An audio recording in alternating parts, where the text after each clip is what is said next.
Payot Libraire et l'Hebdo vous présentent Marque-Page.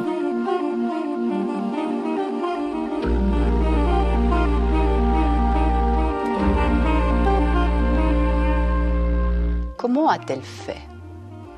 Comment a-t-elle bâti l'intrigue de romans aussi magistraux que Mort sur le Nil, que Le meurtre de Roger Ackroyd, que Le crime de l'Orient Express?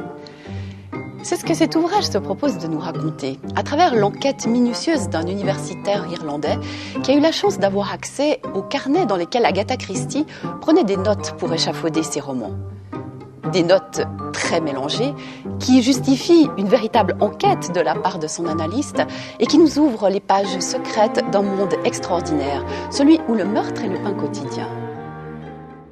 Et Mrs. Oliver, idéale pour organiser une course au trésor, qui tourne mal, pour une raison quelconque, et se termine par un meurtre.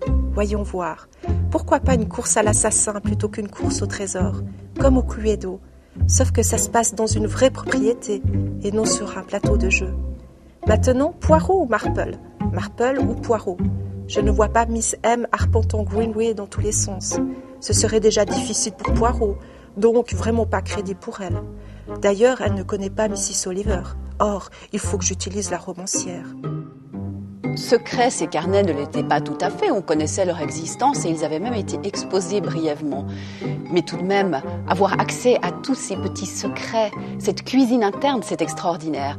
Et John Curran fait magnifiquement partager son admiration pour le travail merveilleux qui conduit de quelques notes éparses, parfois presque incompréhensibles, à des scénarios fignolés jusqu'à la dernière touche.